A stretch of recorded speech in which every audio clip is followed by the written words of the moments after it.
Good morning, Bitcoin. Today is Wednesday, August 23rd, 2017. My name is Thomas Hunt, and here's what's happening today in Bitcoin. The price of Bitcoin was up 7% in the last 24 hours, with a last of 4,184, a high of 4,229, and a low of 3,892. The price of Bcash was down 3.46% against cash and 9% against Bitcoin, with a last of $657. China's biggest Bitcoin exchanges are facing scrutiny over how idle client funds are put to use. That's right. If you were wondering how the Chinese Bitcoin exchanges got away with not charging fees, it turns out that they were making their own investments with your money. People are upset, but what are you going to do? They're in China. Hacking Coinbase, the great Bitcoin bank robbery. Although the headline may make you think that Coinbase was hacked, it was actually one of their users. Coinbase users are hacked regularly, while the exchange has never been taken down. It only took 2 minutes for the attacker to clear out thousands of dollars of digital coins, but the pain came later when the value of the coins doubled and tripled. Always use 2FA, and we do suggest hardware wallets. Never leave your money on an exchange, unless you want to be a story for Fortune magazine. Blockchain.info, actually blockchain.com, blockchain in general, is going to give users Bitcoin Cash within 8 weeks. It seems like it's taking forever. Lightning's Tadge Dryja is working on a Bitcoin Cash splitter. And Tadge has something interesting to say because he thinks this tool will be useful not just for Bcash, but for additional forks in the future. Tadge says, I view the current crop of hard forks as a tax on Bitcoin and the concept of decentralized currency in general. It's hard to argue with skeptics that Bitcoin can have any value or scarcity if anyone can just duplicate it and double the number of coins in existence. Bitcoin hypocrite Mark Cuban to invest in cryptocurrency fund despite not believing in Bitcoin. Mark Cuban continues to not understand things, saying that Bitcoin has no intrinsic value. However, Bitcoin actually costs electricity to make, unlike fiat dollars, which can be printed endlessly and now are even printed electronically without the need for printing presses, ink, and anti-counterfeiting measures. And finally, John McAfee says Bitcoin is not a bubble. He's sticking to his prediction of $500,000 Bitcoin within 3 years, obviously arguing against Mark Cuban. And we're joined by Jimmy Song with a check of current Bitcoin scaling. How's it going, Jimmy? It's going great. Obviously, we had the live show yesterday looking in at Bitcoin Cash's difficulty adjustment. It looks like they've fallen off a hill in terms of hash rate. The last 8 hours or so has seen only about 9 blocks on Bitcoin Cash, whereas Bitcoin seems to be chugging along, at around like 10 or 11-minute blocks. So obviously, a lot of miners are just chasing their profits, and wherever the profits happen to be. Bitcoin Cash did the maximum difficulty adjustment possible, so they quadrupled their difficulty, went up 300%, and it's now about 30% of the difficulty of Bitcoin. So even despite that, they're even with the fact that they're 30% of the difficulty of Bitcoin, they're only finding like 9 blocks in 8 hours. So I mean, we're kind of getting close to the point where if you have 6 blocks in 12 hours, or if you're even a little bit above 12 hours, what happens is that they have the emergency difficulty adjustment where they go down in difficulty by 20%. So that is in play now. So there's some game theory things that you have to think about if you're miner that likes Bitcoin, somebody like Alex Petrov that we had on the show yesterday, then what you might want to do is actually put some hashing power on Bitcoin Cash so that they do continue to find blocks, about 6 blocks every 12 hours. and they don't have the emergency downward difficulty adjustment. This can be seen as a gamesmanship, and this is certainly in play and something that we should be watching closely. One other thing, SegWit is still scheduled to happen. Right now, I think xbt.eu projects SegWit activation to happen in about, I don't know, something like 10 hours or something like that. So I will be watching closely. It's less than like at this point. So you know that that's roughly about let's see, 10 hours is 60 blocks, so 15 hours, I guess. So yeah, we'll see when that happens. Hopefully we can come to you live on this channel. But if it's 2 in the morning, there's no way I'm getting up for that. So you know, sorry. We'll maybe do a live show the next day or something. But yeah, that's my update. All right, thanks, Jimmy, for that report. And we could just ask everybody to give us a thumbs up and a share to help more people find the show. And if it's your first time here, please subscribe down below. We do these every day. We're also joined by Tone Vase for the check of the current markets. How's it going, Tone? Hey guys, going good. Finally back home. Normal internet connection, normal laptop. All right, so here is xbt.eu. They're listing it as 78 blocks to go. They have it set for right at 2:30 a.m. GMT time. So for me, that's looking like about 10 p.m. So it looks like it will be this evening, Jimmy. So we might be able to get this done tonight before it's too late. They've been very aggressive. They've had to keep pushing it back because they seem to be taking the average of the last 2,000 blocks or something like that.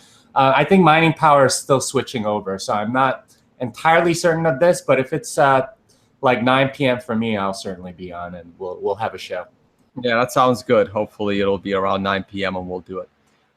All right, yep, so there it is. There's your difficulty. It's 139% more profitable to mine the original chain. That's actually significant. It's back down here, so we'll see how long that lasts. All right, let's talk about price. All right, so Bitcoin is being amazingly resilient.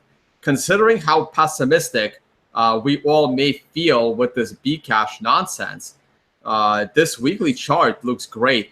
And what I was saying all of last week, if there was 1 week that should have held Bitcoin down, you wanted it to be this fifth week of this uptrend.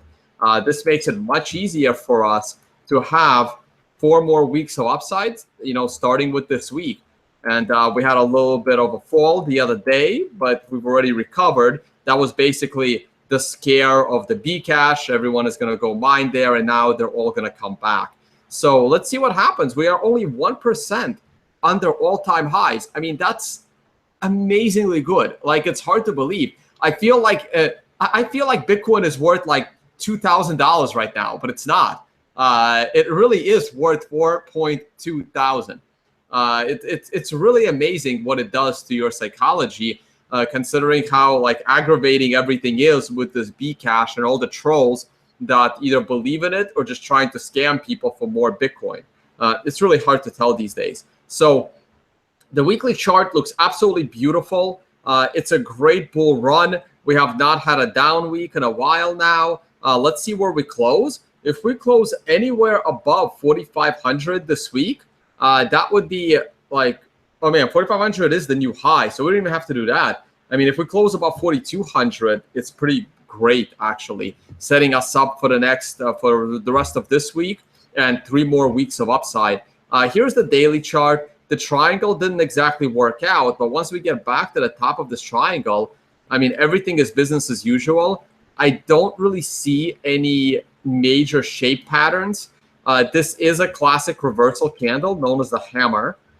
We do have this 13 count on the daily chart following this 9. I expected this 9 to give us a 1 to 4 day pullback and then higher. The pullback didn't come till a little bit later, but now it's almost business as usual. I mean, again, once we close above 4,350 or so, everyone is going to be crazy bullish Bitcoin. So the daily chart is just starting to turn bullish. Tomorrow, it might give a bullish trade on the daily. The weekly chart remains bullish. Glancing at the hourly chart, this 13 actually shouldn't be there. You know, more code fixes that need to be done slightly. But The hourly chart is kind of meaningless at the moment. There was this awesome 9 to buy Bitcoin coming off this big sell a few hours ago. This would have been great. I mean, I don't think I was awake or I was running around, but if I had seen this would have been awesome to tweet out. This is the only, and we had a 9 here as well. You had a 9 here telling you to buy, and that worked out okay. Did slow momentum down, but then you had this 9, which came in right after this big fall, which also would have been great, and it set us up to the upside. So let's see. Let's see how it goes. I'm pretty bullish Bitcoin right now. As bearish as the environment is, it's looking great. I don't even give a shit about Bcash. I don't respect it enough to pull the chart up. Let's just put it that way. Hey, it's anti-fragile, right? Anti-fragile. Oh man, like this is awesome. Like I can only imagine what the New York agreement guys are thinking. And this was another classic mistake by the big blockers, because I don't find them to be very bright. They would have had such bigger momentum pushing for this. Imagine if they actually worked with the New York agreement people who wanted big blocks, because they basically prematurely attacked Bitcoin with, I mean, I don't give Jeff Garzik any kind of respect as a developer these days from what I'm hearing from other developers, but at least we know who Jeff Garzik is. We don't even know who the hell is programming for Bcash, right? So they completely blew their opportunity to hard fork during the New York agreement coming up in October, November. They prematurely attacked Bitcoin, so they blew their load. And let's see what happens, because if the New York agreement tries to do something similar, they're going to be fighting with the big blockers of Bcash even more so than with the Bitcoin people. This has like united all of the SegWit people. It's going to be very interesting come October, November. I think that the New York agreement guys should be so pissed at these Bcash people that they're not going to get along at all. It really is like Game of Thrones right now going on. I also wanted to say on the New York agreement, we had our first defector. Bitwalla has defected from the New York agreement. And what this means is that it is now possible to defect from the New York agreement. Bitwalla said that their customers don't want the 2x update, and that their customers would prefer that they stuck with the Bitcoin core code written by the competent programmers who have gotten us this far. This is one defector. One thing that we should talk about just very shortly is that the 2x repository, BTC1, just merged in opt-in replay protection. So you can opt into it. I haven't read it yet. I just saw it on Twitter. Wait a minute. What's opt-in? Can't they just turn it on? No, so that would be two-way replay protection. I think opt-in replay protection is you have to do something to make sure that you're protected against replay. And I think it's more unidirectional. I'll have to check. I'll do sort of like I'll look at it. I don't know. Maybe I'll go online and do a show about it. But yeah, that is sort of the latest thing coming out of BTC1 that we should also let our viewers know about. They really do need that replay protection. I was reading Jimmy's article yesterday about replay protections on Medium, and yeah, without it, it makes no sense. They put everyone that uses their chain at risk of losing their coins on the other chain by accident. It's not acceptable. I'm actually okay with it. Like, I don't understand why all of you guys are so mad at them not having replay protection. I'm perfectly fine with it. They're incompetent to begin with. I don't understand why we're trying to help them to be not incompetent. I just don't get it. It's gross negligence that puts the whole community at risk, because if you spend your Bitcoin 2x coins, you're also exposing your Bitcoin keys. It's just very unsafe. Not if you move the Bitcoin first. Not if you move the Bitcoin first. I kind of agree with Tone here. I don't think this is as big a deal. It's more a big deal for the businesses, unless you like do a lot of peer-to-peer transactions or something like that. Most of the time, if you send money to a merchant and you accidentally send too much, they'll refund your money, right? Like whatever the difference is. That's kind of what's going to happen with replay protection. I think it's better for Bitcoin if we sort of are immunized against this now rather than later. And it's because these forks will happen. There will, and replay protection is not guaranteed going forward. So I'm with Tone. I don't think this is a big deal. I think it's better for Bitcoin if we deal with this now. I mean, like I said, I have no problem with this. And look, if a Bitcoin user like us, if we're that greedy to get the New York coins, I don't even know what the hell they're gonna call them. They'll do something stupid. Bitcoin 3. They're going to try to call it Bitcoin. Whatever they're going to try and call it, right? If people are that greedy and they get those coins, well, like, you're supposed to move your Bitcoin first. You wait for the fork, you move your Bitcoins out, you have the keys with no Bitcoin on them.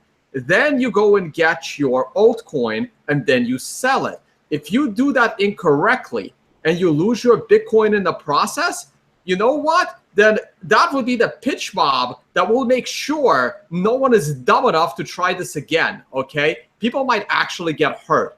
And you know what? Free market. I'm okay with that, right? I mean, if you're going to do something stupid and then greedy people blame you for causing them losses, that's really... That's stupid, you probably don't deserve to own Bitcoin. And, correct. It's... Yeah, correct. Like, read up on it, right? Right. Still, so, I think it's the company's responsibility to protect their customers, and they're being irresponsible. Well, those companies will have their own replay solutions, and I think this is what it's really about. Is a lot of these companies, they'll have to do more work to make sure that they're protected against replay, because they don't have the same protections that consumers do usually. When if they send out extra money to a consumer, they can't demand it back. The customer might be nice, but most of the time they're probably just going to be like, "Hey, I got free coins. See ya." Right. And you know what? And look, everything in this goddamn space is grossly irresponsible. Look at Coinbase. I'm the biggest critic of Coinbase in the world. And what was I saying for like 2 months leading into the hard fork? Coinbase needs to give people their Bcash on August 1st. And I hate Coinbase. And I was saying this. And once again, they never listened to me. They did the complete opposite by being complete idiots, right? I mean, some of this shit is just simple. Meanwhile, why are people upset at what China's been doing with their coins sitting on an exchange? Like, why is that a surprise? Yeah, and this is what happens with fractional reserve, right? Like, we got into Bitcoin so we can get away from fractional reserve banking, and there are these people that are surprised that banks are doing fractional reserve banking when you give them the coins. I mean, this is why you should be your own bank. You don't fractionally reserve against yourself. I mean, unless you want to, I guess. But why would you do that? So I mean, you got to be careful, people. Additionally, with Coinbase and others not giving the users their Bcash, they're creating a false market right now. Many users are forced to hold Bcash, supporting the price because they can't sell. Right, like if Coinbase didn't have to open trading of Bcash, but people should have gotten their Bcash. I mean, this is the thing you do for your clients when you decide to be a custodian of the Bitcoin. This is one of the things that you need to be responsible for, is knowing what to do. As for one last comment on the defectors of the New York agreement, I believe Gabriel Devine and myself have been saying this for months, that no one is going to go through with that nonsense. It doesn't matter what you signed. They signed a bunch of garbage. They didn't even know what they were signing. Most of those signers are companies that Barry Silbert has invested in.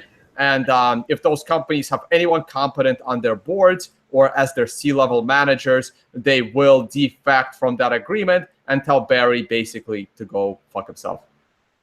And now that we have one defector, we can try for two. You can go company to company mentioning the Bitwalla example and saying, company example, why don't you want to support the core programmers? Why do you want to leave Bitcoin? Why are you against your customers? And let them answer. I'm gonna take the other side on this, guys. It's an all or nothing thing. Even if like 5 companies are supporting 2x, it's gonna go through, and so there's gonna be a hard fork. So I believe might as well have the entire. I believe if they're wrong, they could change their mind. Yeah, I mean, it's gonna happen. So I mean, let's immunize the Bitcoin network against it. Hey, Jimmy, hold on a second there. So the companies are almost our companies might actually be irrelevant here because the Bcash hard fork, they had miners on their side. What miners do the New York agreement people have on their side? Because the only miners they can get are the miners that are currently mining Bcash. Now, if Bcash's hash rate is so miserable that they're completely not profitable, then those miners can now say, hey, let's go for round 2, and we're going to leave Bcash and do the New York agreement hard fork. But then those miners will literally be called out as hypocrites. Now, of course, the miners don't care. Most of them don't even speak English, but it'll be shown that these miners are just there for the money. They left Bcash to go to the New York fork, and then 6 months later, they'll go to another fork. Like, they're not going to have any loyalty. So what miners do the New York agreement people think they have once they create this hard fork? It'll be another... Well, so Alex Petrov was on yesterday with us, and he's with BitFury, and he indicated that they were planning to support the 2x hard fork along with about 95% of the miners on Bitcoin. So I mean, if anything, what? It looks like we'll be watching for miners that are actually going to support the core part of that hard fork. So we'll see. Wait. Alex Petrov thinks that 95% of the miners in the world are going to support the 2x hard fork that has one developer, Jeff Garzik. Apparently, yes, because they signed the agreement. So, I mean, whether or not you agree with it, this might be the most ridiculous thing I've heard this month. You take it up with Alex and the rest of the BitFury team, but I really wish I was on that show last night. Yeah. So yeah, we'll try to get other miners. There's plenty of them. So if you disagree with BitFury, there's no reason not to contact them via Twitter and say, why don't you stick with the real Bitcoin? Why don't you stick with the programmers? Why don't you listen to your customers? I'm not here to beg anyone to do what I want them to do. I'm just here to say what I think makes sense, and what Alex Petrov says makes no freaking sense. I mean, they did sign the agreement, right? Like, so that means... So did whatever company just defected. It means freaking nothing. Well, it may not. I'm just saying you only need a few people to stay on the agreement in order for the thing to go through. Well, right. All you need is BitFury to, like I said, what miners do they have? And you just told me BitFury, and that's fine. BitFury has enough hash rate to do what ViaBTC did for Bcash. BitFury can do it for the New York agreement. But I don't understand why BitFury, who only have maybe 10% of the global hash rate, maybe not even, how do they know that all the other miners will switch? First of all, Bitmain itself. The agreement. I think that's what they're going off of. I don't know what else they can go on. So if they had, then how come people that signed that agreement have been mining Bcash? They broke that agreement by mining Bcash, not the New York agreement, right? Well, I think the argument that they would say is they have a pool and individuals can choose which side to mine, and they gave them the choice. So that's what ViaBTC did on August 1st was they had a Bcash pool that you can sign up for. Now they have like an automatically switching pool based on whatever is more profitable. But you know, I mean that's one, and Pool started offering that, BTC.com, all these other ones. And it's really the people that own the miners that are sort of pointing it. And, for them, it's just sort of saying, hey, our hash power is still with the 2x agreement. We're going the ones that we directly control, but these are pools. So, if there's additional hash power coming in from actual users, well, they can point it wherever they want. And like just providing that service is like a competitive disadvantage if you don't, because they'll just go to another pool. All right, so maybe I need to start getting on the proof of work change environment and just have all these miners say, you know what, you don't care about Bitcoin, fine. We'll start off again from a grassroots movement. Let's see what let's see how hard Luke Dash Jr. pushes for a proof of. I mean, I've always been against the proof of work change. I never liked that option. But if the reality is that 80 or 90% of miners are actually going to go with the New York agreement, I'm sticking with the core developers, and I will be pushing for. Well, I don't think that the core developers are going for proof of work change. I think it's maybe Winkdex and maybe another one, but for the most part, they are very strongly opposed to a proof of work change. Because I don't think he really, just like me, I'm pretty sure that they're thinking that maybe 10 or 20% of the hash rate will move. If they're actually convinced, then I don't know how to. Again, I think that's a ridiculous and misleading statement by Alex Petrov, and I really like Alex Petrov. And another data point that you might want to know is Alex Morkos, he's a core developer, and he has posted a bunch of he's posted a series on Medium about why he opposes a hard fork or a 2x and whatever. And one of the things he says is even if hash rate is like 5, 10, 15%, something like that on the side of the chain that Bitcoin Core supports, he said, I'm perfectly fine with that. What is that? Maybe a block an hour? That's totally fine for him. No, I'm not fine with it because I would be fine with it if it was the other way around. But the 5% hard fork, the 5% remaining will just get attacked left and right. They'll be just fucking with us. Well, I mean, so his argument is he doesn't. Well, you should go read his Medium articles, but he as a core developer is fine with a relatively low hash rate compared to the other side of the in a lab environment where that hash rate isn't being attacked, right? I don't know. Has he factored that part in? Because the moment I think so. I don't know if that's necessarily going to happen. We haven't seen sort of like these hash rate attacks that. Like people have speculated may happen, but like from the perspective of the attacker, I mean that's a lot. You're gonna get accused as. But it's irrelevant. But it's irrelevant to them, right? I mean, Bitmain is a Chinese, possibly government-backed entity. No one freaking knows. You don't know what their motivations are, right? Like look, I know what my I'm muted, Jimmy. Hold on. I know what my motivations are as a Bitcoiner, right? If Bcash had a 5% hash rate, I couldn't care less. I would never waste a single dollar in resources to attack their chain. If the situation is flipped, on the other hand, and they are the aggressors that don't want to see core developers, that don't want to see a decentralized Bitcoin, the motivation is completely different, right? I mean, the motivations of good people and bad people are very, very different. So just because the 5% minority, bad actor chain isn't being attacked by the 95% people that I consider honest, doesn't mean that it's going to be true if the percentages are flipped. If the 95% of the hash rate is the people that don't want the decentralized Bitcoin, and the 5% remaining is the decentralized Bitcoin with decentralized core development, I don't think they would let that 5% survive, even though it could survive in a lab. I don't think that's true. I think a lot of these miners have like public perception problems enough as it is, and I don't think they would risk sort of via BTC, Bitmain, Bitcoin.com. Those were all based on sort of principle differences. This is like an outright attack. That's you can't pretend that you're being peaceful anymore. This is like that. That's a step way too far, and I don't think any of them will take it. The only reasonable assumption.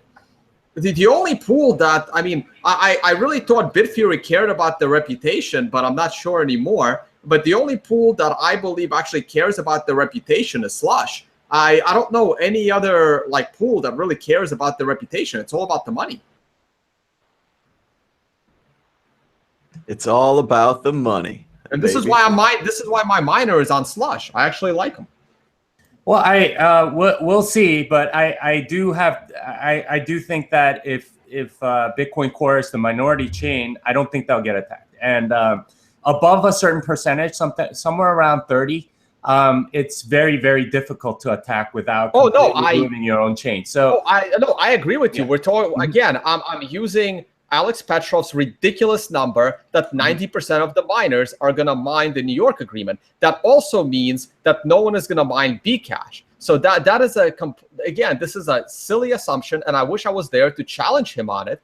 I don't know if anyone. I need to watch that show. I want to hear exactly what he said. But he's assuming that everyone is going to stop mining Bcash and start mining 2x agreement. and then everyone starts mining the 2x agreement, and then the traditional chain, the legacy chain with core devs, has 10% hash rate or less, and it absolutely will get attacked to shreds. Well, I don't know, because it costs a lot to do the attack.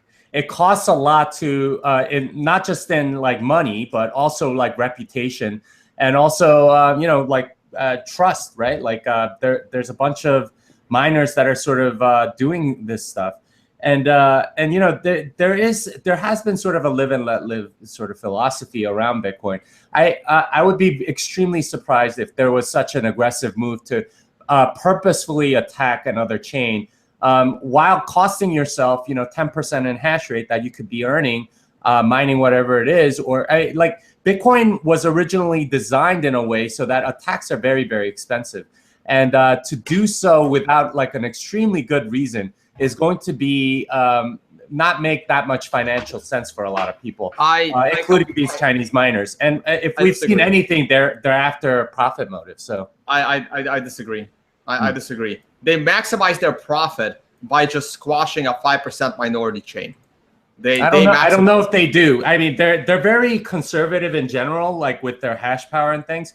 And they don't know what's going to happen. They don't know the future. Wait. That's clearly but if they want the name, how are you going to convince them if there's still a Bitcoin around? You've got to kill the original Bitcoin to take the name. Right. That's clearly not true, Jimmy, as was just proven with Bcash. It stuck around for like a week with no profitability whatsoever, and they were still mining. And they get upset when you call it Bcash because they want the name. They want the name Bitcoin. They want the confusion. They want confusion. And they want people like me to leave the space, which I would do. All right. Well. So let's go back. Okay. If they attack the chain, let's just game this out a little bit. If they attack say Bitcoin Core has 5%, they have like 90%, and Bitcoin Cash has 5%. They decide to attack Bitcoin. What's going to happen? Well, then Bitcoin is going to say, all right, well, we're getting attacked. We have to do a proof of work chain. Now they have absolutely no influence over that coin, right? Like, is that where they want to be? They produce these ASICs. This is extremely profitable for them to be able to produce ASICs for Bitcoin. Are they going to go kill their golden goose? But they're not. No, stop. But they're not killing their golden goose, because it's the same ASICs that are going to mine the chain that they're going to keep, that they're going to survive.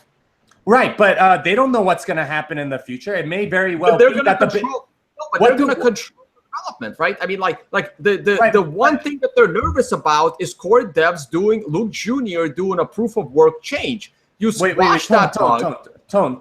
But what's the price going to be, right? Like if Bitcoin Core has a huge price and they change proof of work and they have no influence over it, is that really a situation you want to be in as a miner? And especially if your 2x fork drops in price tremendously, which is entirely possible. We don't know the markets, but that I would guess that you'd be on that boat is saying, hey, the 2x is going to drop in price and Bitcoin Core is going to go up in price if they change the proof of work. Well, then the miners have zero. I'm not saying that. It's the situation they've chosen with all these forks. They should hold all their Bitcoins from before they switch to mining forks, and they'll still be okay. But they won't be able to mine Bitcoin if we proof of work switch. I'm more and more in favor of proof of work switch. I'm about to be, because we got to talk to Alex Petrov again, because again, that's a completely ridiculous statement. The moment Bitcoin Core is looking at less than 30% hash rate, I guarantee you they're doing a proof of work change. They're going to make not until they're actually attacked. If they're actually attacked, then yes. But before they're attacked, I don't think. If they're attacked, it's too late. No, it's not, because you can do a proof of work change. No, it'll be too late. They'll have to hard fork first to do a proof of work change, because they're gonna. You can hard fork from an older block before you got attacked. It's easy enough. That would be too disruptive to the network. Why? Hard forking from an older block would be too disruptive to the users that don't understand what the fuck is going on. Well, I mean, we saw during the last hard fork, a lot of users just sort of stood still. Bitcoin network was complete, huh? Those aren't users. Those are speculators. The entire Bitcoin network was with empty blocks. I think that'll happen with another hard fork. It's fine.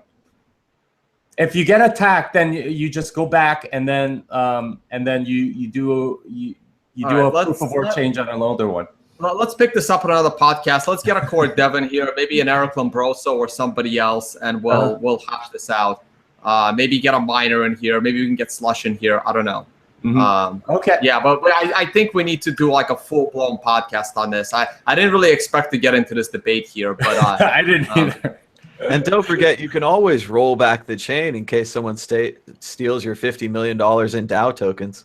It's always a possibility. Well, they didn't roll back the chain. They hard forked additional blocks onto the chain that did whatever it is that they wanted.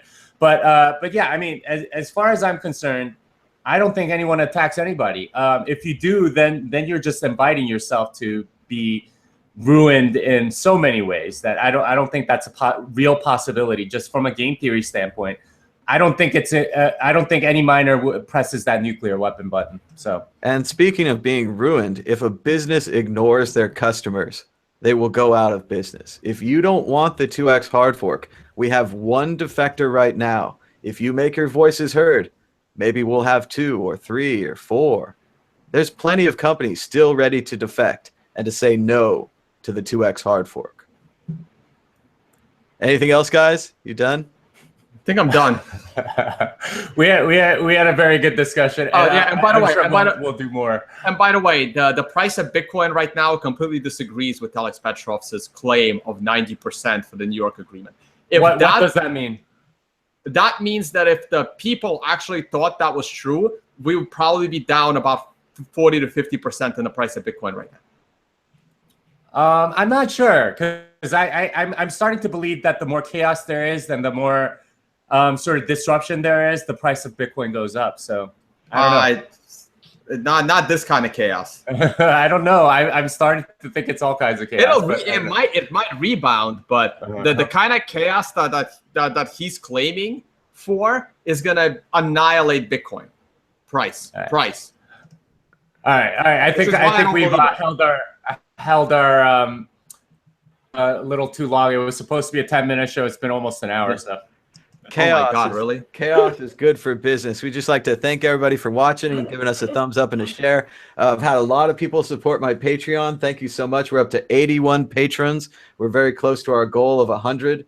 And you can subscribe for as little as $2 a month, even with your credit card. And if you'd like to, you could send us some Bitcoin donations. People have been sending us $10. That's really cool. Thanks so much for your support. We've had a great debate this morning, but we're running out of time, and we'll be back tomorrow. Bye-bye.